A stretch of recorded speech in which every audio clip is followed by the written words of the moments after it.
So, August is Women in Translation Month, and as somebody who's read a lot of translated books recently, especially Japanese and Korean, I thought I would give you guys some recommendations for books written by some really amazing women with stories that are both soft and also at the same time they are so geniusly written. And I have quite a few books that I want to share with you guys. So, let's get into the video.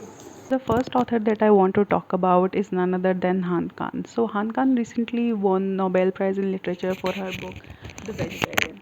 Now this is a book that I have talked about in my other videos as well, but I suggest you start with books like The White Book or Greek Lessons. The Vegetarian is a book that I personally hold very dearly to my heart, but it also has themes that might make some of you uncomfortable. The White Book, Human Acts, for example, is one book that's so emotionally rich. That is one thing about Han Kang books. They are so emotionally rich. You go into them even if there are themes that sort of cannot decipher. The way she writes, all of her stories are so emotionally rich. It's bound to make you feel something, anything. It's bound to make you feel. And it's one of those kind authors where you read the book and you just think, it has to be one of the greats, and she quite literally is. My next author is Miko Kawakami. I have read almost all of Miko Kawakami's books, and one of my favorite books that I always recommend people to read who have just started reading Japanese literature or who just want to read books by Miko Kawakami is Miss Ice Sandwich. It's a very tiny book. I think for my edition, it's around 91 pages, and it's such a short coming of age story. It's very sweet. It's very sweet is one thing that I want to talk about say about this book. It's a very sweet story about a teenage boy having a crush on somebody, and you would think when when writing about things like teenage love, and it's often often written in a way that it's so grandiose, but for this story specifically, it's written in such a gentle and sweet way that you read and you kind of want to read more. You kind of want to know what's next, but at the same time, there are stories that you read and you just feel like, okay, this is the kind of story that is perfect that it ended here. Just like in life, there are some stories that need to end when they had to, whether or not you wanted more of it. So it's kind of that kind of story that I found very nice. And one of the books that I have read a lot of is All the Lovers in the Night. This book, TMI, but this is the book that I used to read and reread a lot back when I was really lonely at one point in my time, in my life, because of a job and the city that I was in. It was a very lonely city. Some of my friends who are watching this video would know what place I'm talking about, but it's just a very lonely city, and having this book was like having somebody who really understood what it was like where when there's nothing wrong in your life, but it's also not making you happy. When there's nothing major going on, there's no heartbreaks, there are no big things that have made you upset, but it's just a constant feeling of being so alone or being so lonely, and this book just gets it. It's a beautiful companion. It will make you feel heard, it will make you feel seen, and it will quite literally be a perfect companion for you. So if anybody is out here who's feeling like they're alone, they're lonely, or who are in a city that just makes you feel like you know just make you feel so tiny in such a vast space, I think this is the book for you. Another book is Miko Kawakami's Heaven. I do not have the paperback for that book, but it was one of the first books that I read by Miko Kawakami, and it deals with the theme of bullying. And some themes can be really hard to read. There are some incidents that are very disturbing, I would say, but I think it's one of the books that everybody should read. It's a very needed book, I would say. Breast and Eggs So Miko Kawakami recently have become very famous on Instagram as well, on YouTube too, I think on TikTok as well. And Miko Kawakami's Breast and Eggs is one book that gets talked about a lot. So I think many of you probably know about this, but this book is just so deeply about womanhood. And I just believe that it's a book that can be read and enjoyed by all different generations of women, because it does talk about different generations and women in different phases of their life. So I think this is one of the books that I would always recommend people to read, who want to read books by women, about women. This is like the poster book for a book written by women for women, because it's just, there's nothing grand happens to it. And I think okay, I have to give my 2 cents on things that I'm passionate about, and there have been many instances where I feel like I should not, but I feel like nerding out is sort of a luxury in current times.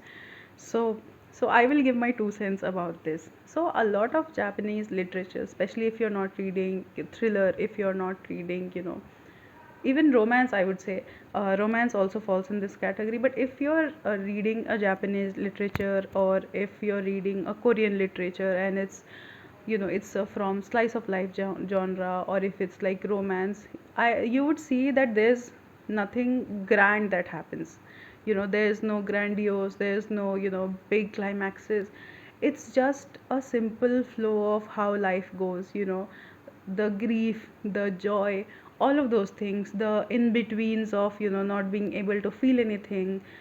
Like, characters go through such big events in their lives, but it's not written in a way, or it's not shown in a way that it's is this one big moment that is never going to happen again. That something that happens a lot in, I would say, Western books, and I would say, like, in how it happens in movies.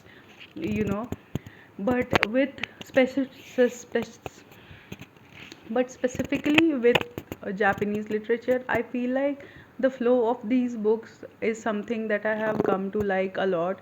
There was a one time where I did not think that there would be a time where I would enjoy reading books that are not about like quick glances and quick romances and something. But I think one book can change everything. So I think that's what happened to me, and I cannot pinpoint which book it was it for me, but I have become so habitual to reading books with this flow that now anytime there's books about quick glances and quick romances, I only ever read them like a palate cleanser of sort. So yeah, so that was my 2 cents about Japanese literature mostly. And this book, guys, if you want to read one book, if there's just one book that you have to read in Women in Translation month, let it be Miko Kawakami's Breast and Eggs. The next author that I want to talk about is my most favorite, Shin Kyung Suk. So I have read all of her books, and when I tell you, it's like reading masterpieces after masterpieces. So this is my copy of Violets. You can see how many tags it has. This book made me sob so much. This was the first time I have ever cried reading, and afterward, this book is just so beautiful. It's so heartbreaking, and I haven't read a book that felt like that touched the core of my feminist heart. This book is beautiful. There's so many things that I wanted to talk about in this book, and there's so much that I want to say, but it's like there are moments, if I mention what I like about it, there's so many things that will get spoiled. So I just have to convince you guys to read it, in other words. But this was the book that when I read it, I was texting all of my friends and I was begging them that you have to read this. And I was telling them, that this book reminds me of so and so songs, and there are so many songs that this book reminds me of. If you guys listen to Taylor Swift, I know a lot of people have a lot of prejudices against her, but honestly, cope. So, if you listen to Taylor Swift, this book will remind you of Betty, Seven. Right Where You Left Me. These three songs just fit the theme of this book so perfectly. The author takes us from the childhood of the protagonist to her adulthood and how she moves from her hometown to a big city. And there's so many changes that happen in her life. Also, I would like to mention that there are themes of domestic abuse, and there are other themes that I think you should look up. And while I cannot tell you all of those themes because I feel like it can be a spoiler, but I think there are themes that would be very disturbing or uncomfortable for people to read.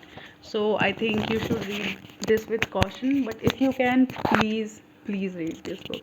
There's a quote in this book that I think I often love, and it goes something like this: taking care of the plants might be a kind of consolation for her sinking heart, for the feeling that she is losing out on her dreams. Perhaps whenever she wipes the window or sprinkles the plants exposed out on the street, it's her own fragile inner self that she is watering.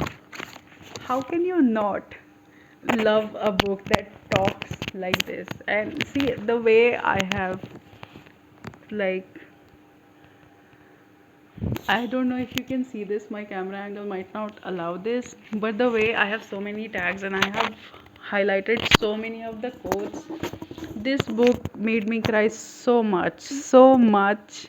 This book was just so beautiful. I cannot stop talking about this. And at the same time, by the same author, there's a book called Please Look After Mother. Anybody who has a regular relationship with their mother, if they have any relationship at all with their mother, they are going to feel so deeply about the mother in the book. Another book is called I Went to See My Father.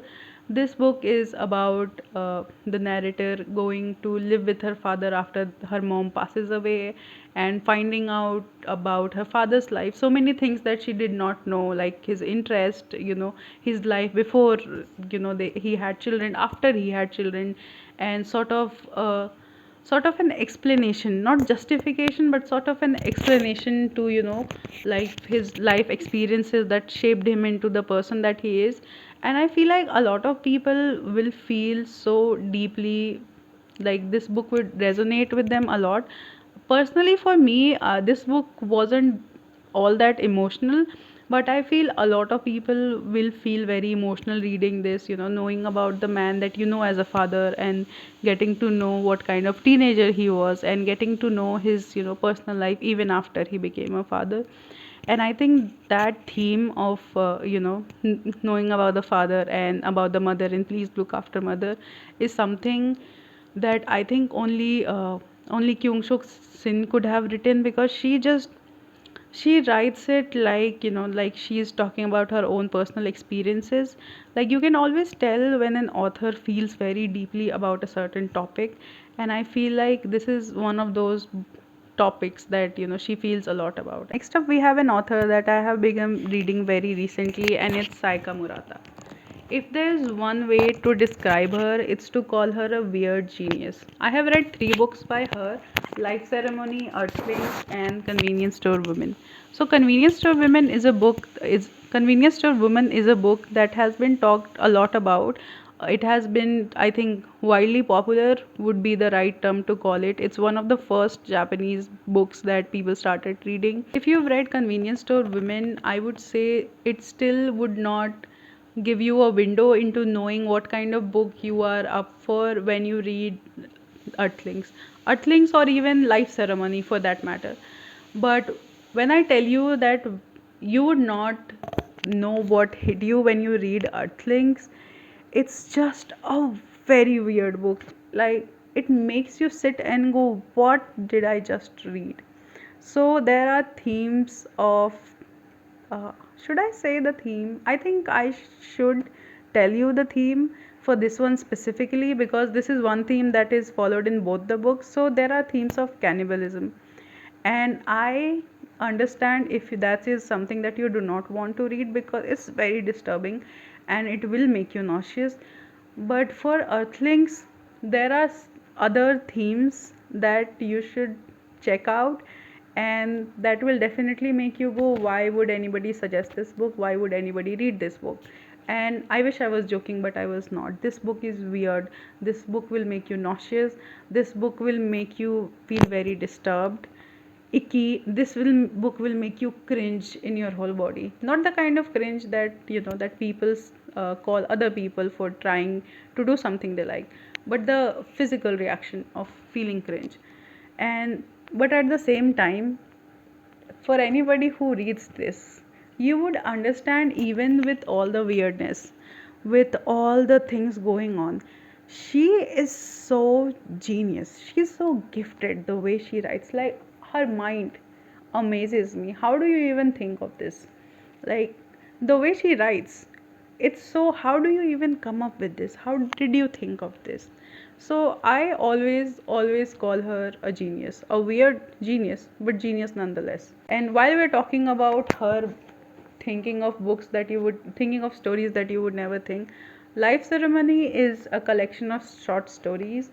And when I tell you, when you go to read the chapter Life Ceremony, the chapter that's based on, that the title is based on, when I tell you, you would probably never read anything like this. This just does not exist anywhere else. And when I tell you, it was so weird. I had dreams about that chapter. It creeped me out that badly. It was so weird that I was sending pictures of this book to my friends and saying, "What the hell did I just read?"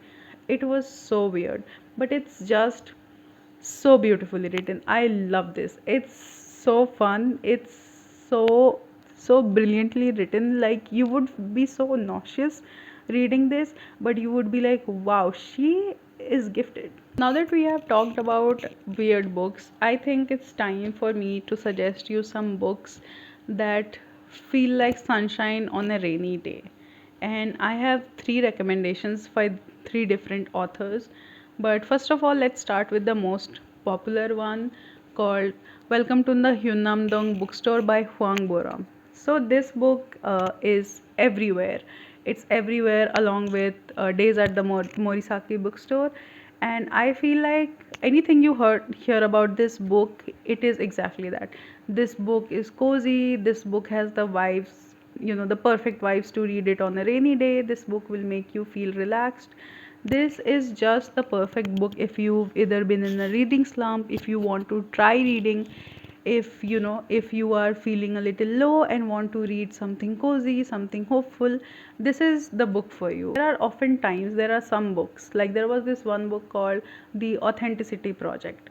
So that book made me think that maybe it's unnecessary to put so many characters when you cannot execute them well. It's kind of like the reader kind of stop caring about them, like, why should I read about them? But for this book, you would want to know about every character has some story to tell, that would keep you interested in reading that book, and that would make you happy. So Marigold Mind Laundry by Jonghyun Yoon is a book.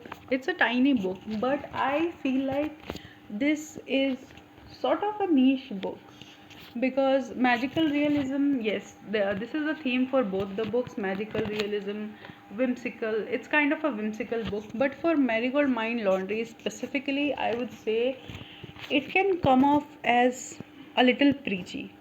But this is just my personal opinion, because mostly this book has been loved by everybody who's ever read it. The concept of this book is a laundromat where you go to wash off your bad memories or sad memories. So, and not in the way that Eternal Sunshine of Spotless Mind does it. Different kinds of people come for different memories they want to forget.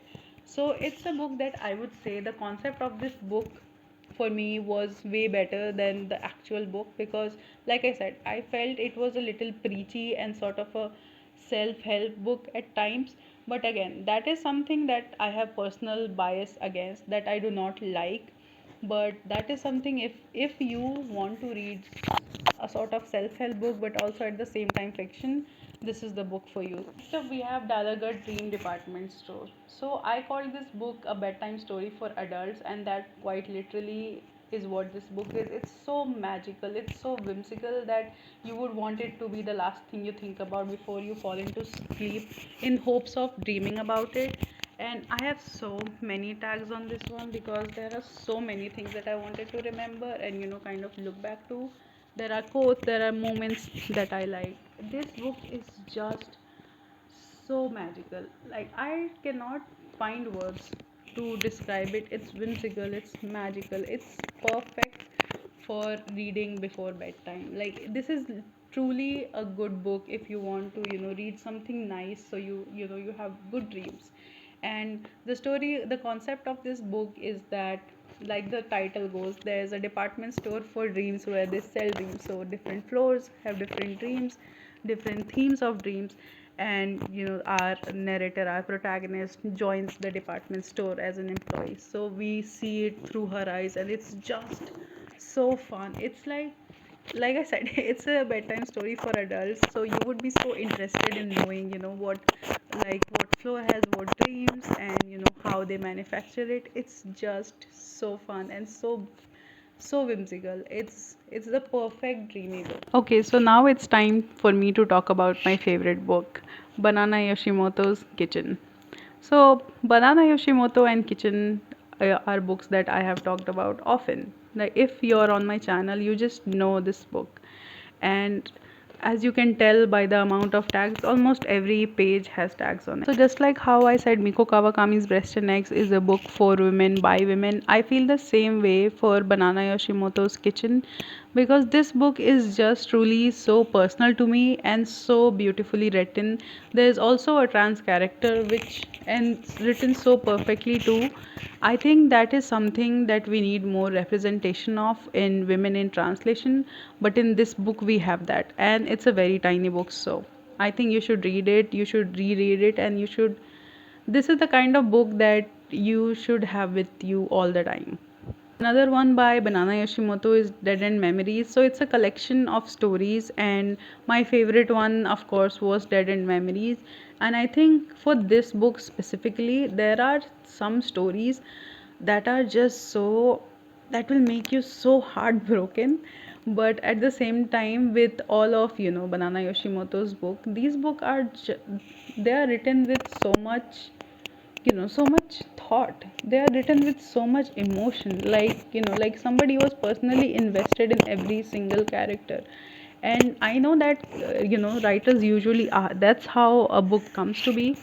But I just feel like specifically for Banana Yoshimoto and for Kyung Sok Sing, they are very deeply invested in the characters they write. Lastly, I want to talk about this very special book called The Memory Police by Yoko Ogawa. I have not read a book with a plot this unique in a really long time, and I have always recommended this book to everybody I know, because this is just one of those books that is so well executed. Like, having a good idea and being able to, very well executed is just brilliant. And I say this about very few books because I just feel like books are perfect as they are, but I feel like it's one of those books that I really truly hope gets made into a movie or into a series, because even for those people who don't read, it would be such a miss for them to not know that a story like this exists. The concept of the memory police is that when people on this certain island disappear, all of their memories do too, and not just for people, for things, for animals. So all of their memories disappear as well, and all of the things that they had, whether their belongings, any sort of belongings, they are taken away by the memory police. So people do not try and try and so people do not try to remember them.